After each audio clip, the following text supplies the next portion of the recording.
Pierre Poilievre will run in an upcoming by-election in Alberta.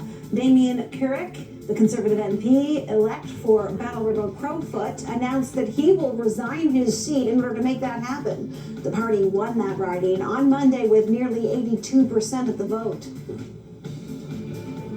To help break down Pierre Poilievre's move to now run in Alberta, we are joined by Ryan Jesperson. Ryan is the host of Real Talk, a daily news and politics show, and he joins us now from Edmonton. Ryan, thanks so much for taking the time here. This riding that Pierre Poilievre not has chosen, but is now going to, the elected MP is going to step down. This is a pretty sure bet, it seems. Are you surprised that they would have gone for this particular riding?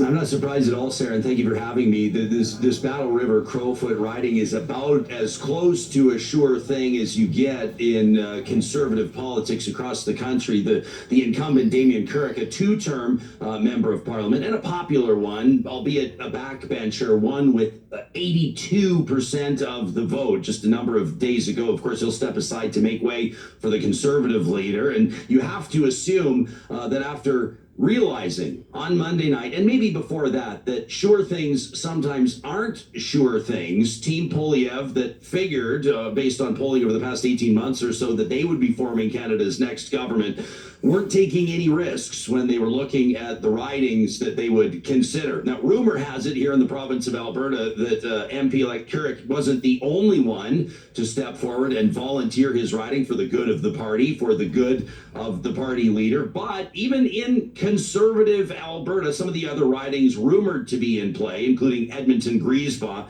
Pettaby-Carey-Diot, were perceived, no doubt, to be far too risky for Pierre Poilievre to put it out there. If progressives combined forces, imagine him losing a by-election 2 in a row within a week, or whenever this one goes down, that'd be it for the Conservative leader.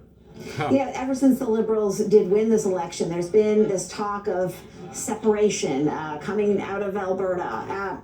It occurs to us in our discussions earlier today that Poilievre making this Alberta home riding, in Calgary in particular, might that diffuse the sentiment in any way, having an opposition leader federally from Alberta?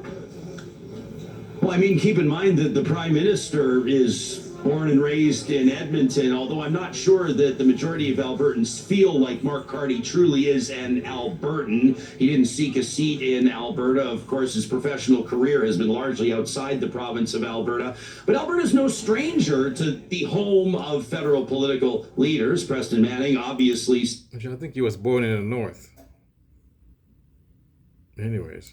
Stephen Harper, Stockwell Day. Alberta has produced a lot of conservative politicians, so having Mr. Poilievre represent that riding of Battle River Crowfoot, perhaps a sense of pride for those constituents there. I think it's probably obvious and pretty important to point out that they're not going to be seeing a whole lot of their member of Parliament. You have to assume, as Poilievre's duties will keep him largely in Ottawa or traveling across the country. As for this separatist sentiment, yeah, it's flaring up, and Alberta's Premier Danielle Smith probably is playing a pretty decent role in that with her Bill 54, making it a whole lot easier for Alberta voters to trigger a referendum. The coincidence there, the timing, no chance that's coincidental. But at the end of the day, is this separation sentiment to be taken seriously? If the polls are correct, 2.5, maybe 3 out of every 10 Albertans feel strongly this way, I figure it's time to give the separatists what they want. Let's have that referendum this fall, and let's settle this once and for all. I'll just point out Mark Carney, because he's a stickler for that. Yeah, if they want to go, go. Yeah, I think they should too. He was born in the Northwest Territories, but you're right. Yeah, that's right. He He's born in the north. I'm right, folks.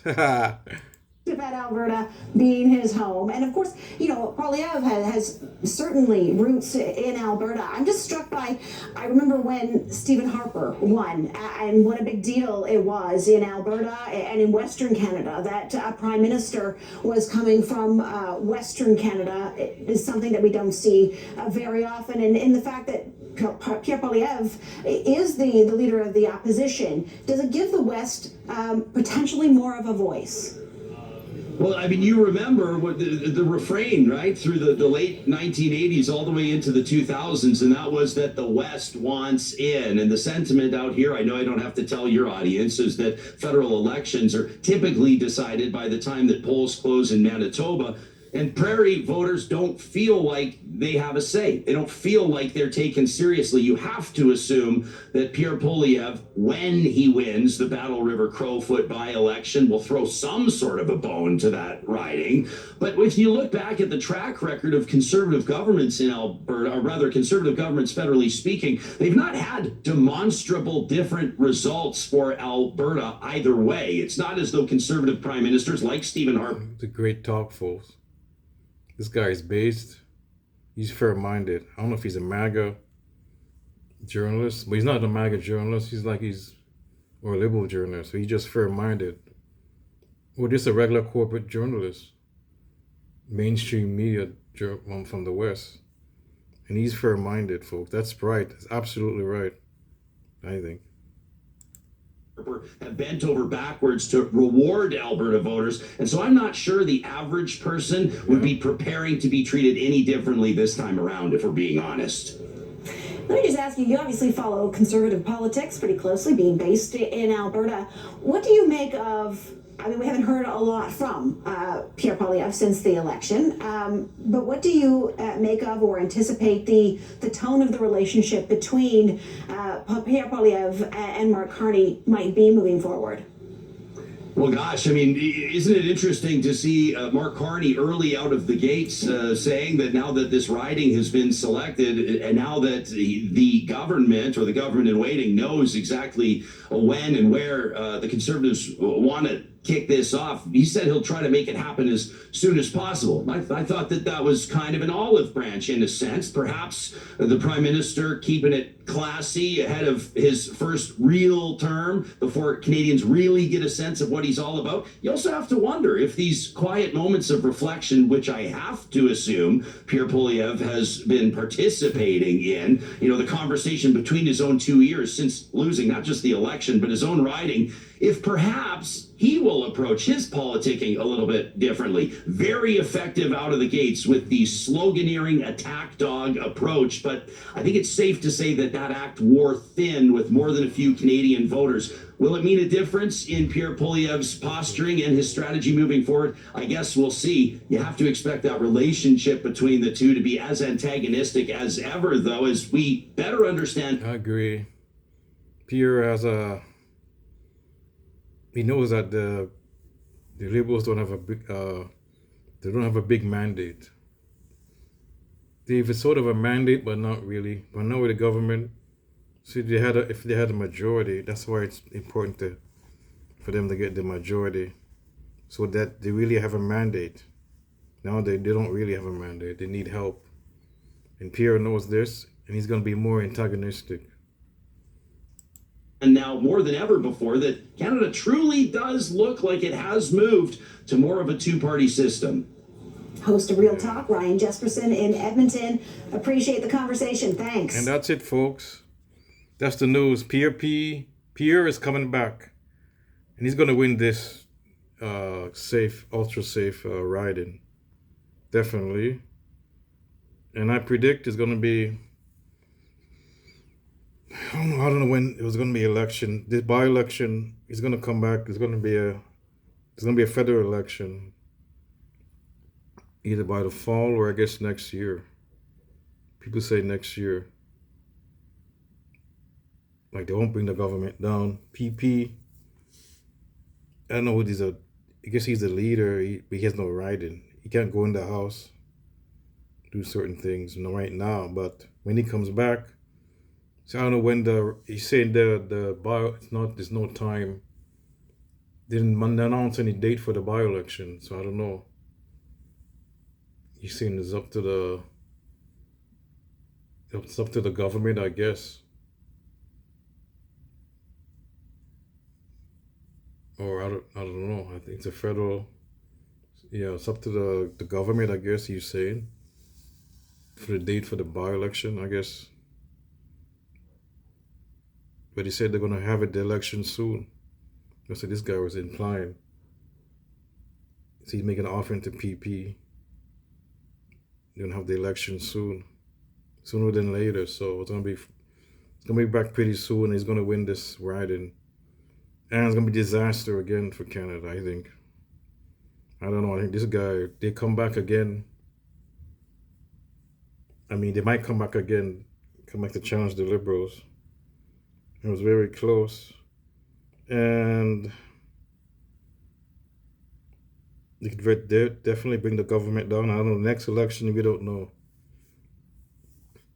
They might wait a while. If things go bad, then they're gonna have an election. Then they're gonna bring the government down. So it's gonna be a while.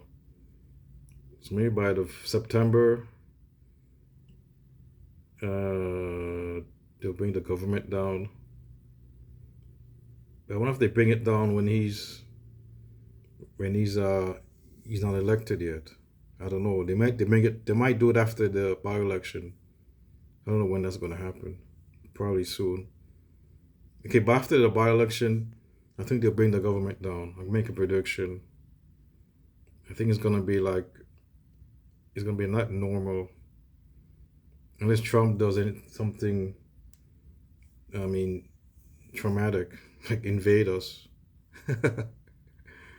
Something like that, or the economy falls off a cliff.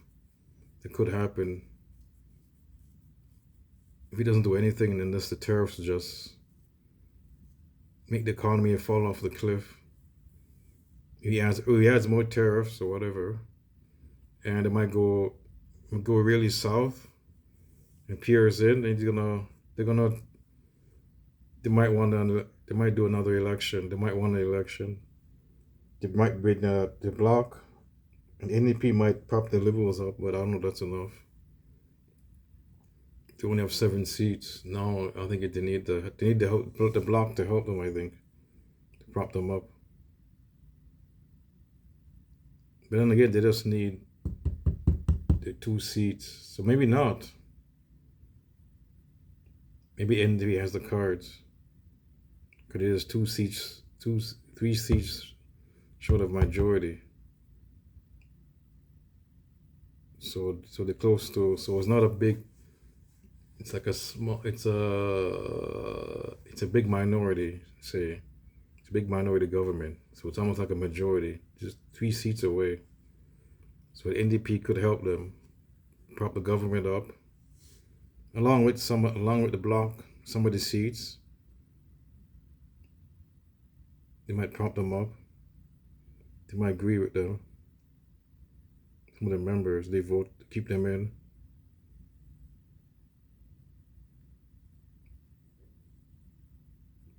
Members, it goes by the member of confidence vote. It's a vote.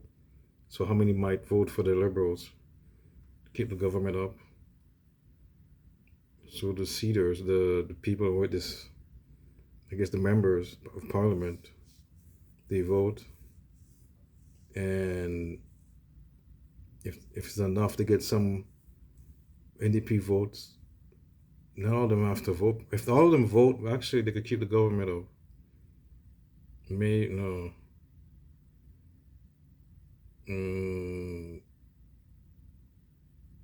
I think if all of them vote, yeah, they could prop the government. Or maybe not. They need help from the bloc. They might need help from the bloc. A couple of votes from the bloc. And the NDP. And all of the NDP vote, and plus some votes from the bloc. And that one might do it, I think. To prop them up. But I'm going ahead of time. I'm looking at the future. So it might be disaster if they finally get in. That's all I'm saying, folks. So be prepared for disaster, folks. Oh, these guys. And they might eventually probably will take us over. Craziness is gonna go on. Prepare for a disaster and more craziness. Or craziness is gonna happen. If this happens. If they bring the government down and there's an election and eventually gets in, the conservatives get in, the cons get in. Be prepared for that, folks. I'm out. I'll see you next time. to the next video. What do you think about that, folks? Any comments? Comment if you want. I'm out.